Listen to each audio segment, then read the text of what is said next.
from the national guideline in formulating your county? Can you also get the view of that national guideline? I think I'll be more comfortable with that. Chair, you have given a ruling on this. I don't want to belabor the point. The only problem is what the entity is saying on record is that they use the national government guidelines.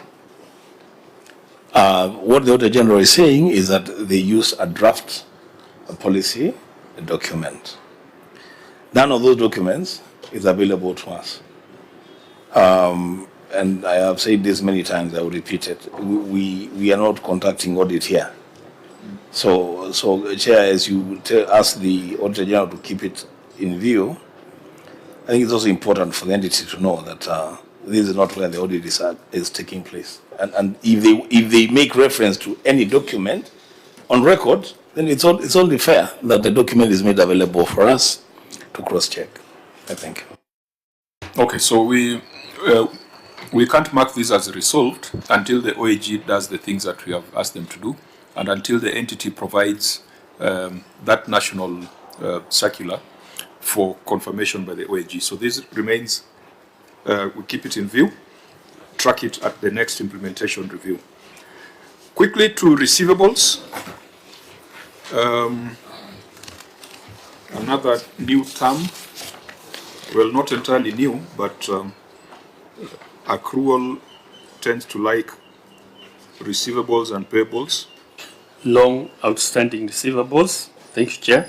The statement of financial position reflects balance of Kenya shillings 10,865,170 in respect of receivables from non-exchange transactions as disclosed in Note 13 to the financial statements. However, the following unsatisfactory matters were noted.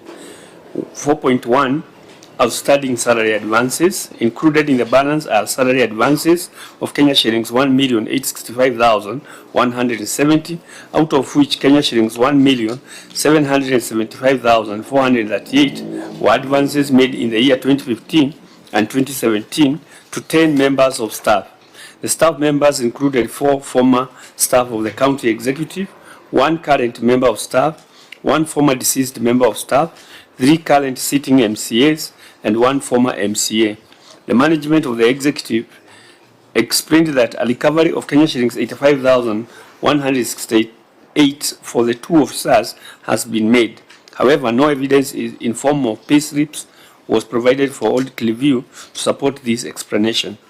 Further, no reconciliation had been provided to show the movement of staff advances opening balance of Kenya shillings 1,950,338 and the closing balance of Kenya shillings 1,865,170. In the circumstances, the accuracy and recoverability of the receivables from non-exchange transaction staff advances balance of Kenya shillings 1,865,170 as at 30th June 2025 could not be confirmed. So let's spend very little time on this. The amounts being cited there, 1,085,000. Governor, what's your response on this very quickly? Thank you, Chair. Chair, allow me to request my Director of Human Resources to give the response.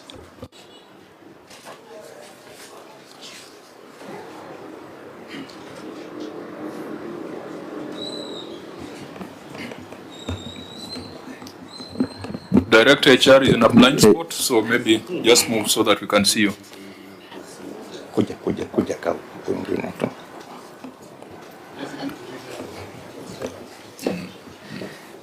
Thank you, Chair. We had made a written response to it. I read through. The management acknowledges the auditor's observation on the above subject matter and responds as follows. Some of the long outstanding salary advances were advanced to members of the county assembly when the payroll was still managed centrally at the county executive. HR, again, for us to move swiftly, because when I'm looking at the time, we might be here up to 6. This one was a very straightforward matter. You have agreed you advanced money to certain officers. Yes, Chair. You have agreed on the amount. The 1 point, you agree on the amount being 1.9, the amount advanced. 1.8. 1.8. Yes. The auditor says you have only recovered 85,000. Yes, Chair. You agree with that? Yes, Chair. So the question is, what are you doing about the difference?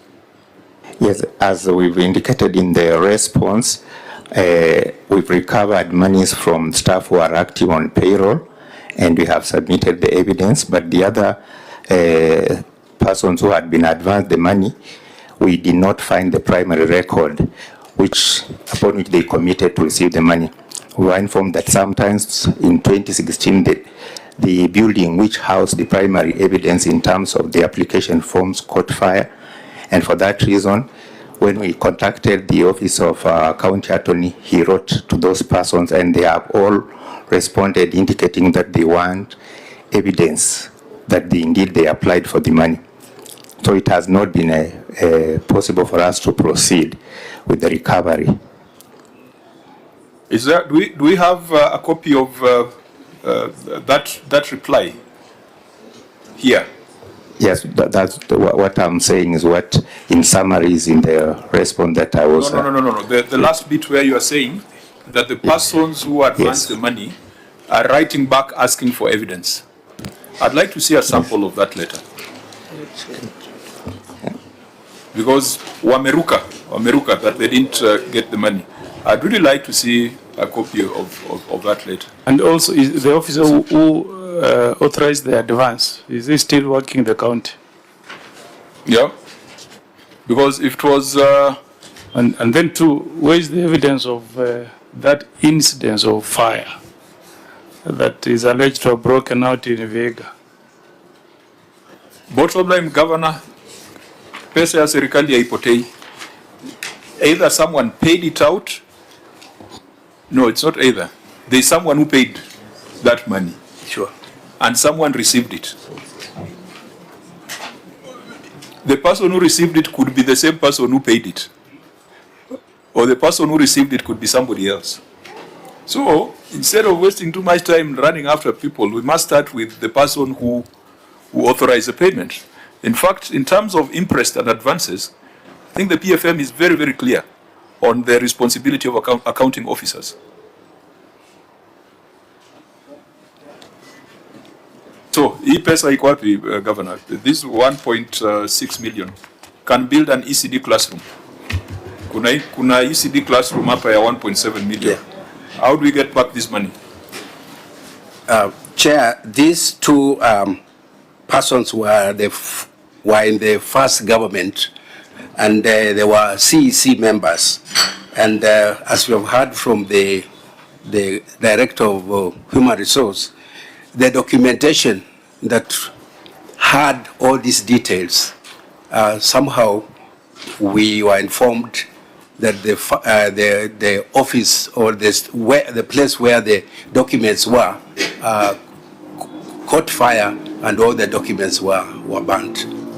So there is no evidence for us to be able, and I think that's why... But Governor, if you and the auditor agree that this advance was made, then there must be a record that the advance was paid. Because if there's no record, why is it in here? Why are you even responding to it? If there's no record, why is your county attorney seized of it? I have him. He's here. The Chair, let's be a bit prudent with public money. Why this money was advanced in 2016, okay?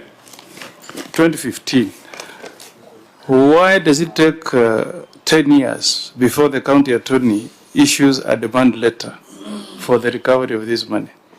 Yet he knows the statute of limitation may not allow him to recover that debt now. Is that negligence on his part? Huh? Because I'm looking at Annexure 3C, Chairman. The demand for the repayment of this money was made on 5th of June, 2025. Why that long inordinate delay? Chair, I really wanted evidence, as alluded by the HR officer, that the officers indicated that they want evidence that that money was advanced to them. How would you know money is advanced to you? It's because either there is a wire from the county coffers to your account, or you have signed. So for the documentation, maybe the documents might not be there, but if there was a wire from the county CRF account to that officer, and that officer expended that money, then why should you want evidence whether that money was advanced to them or not? It should be very clear, because that money went to that person's account. Chair. Governor? Chair, I think my position is that is the Director of Human Resources that keeps all these records and should be able to avail them. But this is the explanation he gave, that he couldn't get the documentation because of that fire incidents which led to the burning of the documents. But then what would be the basis of your demand letters? Letter of demand before action and recovery?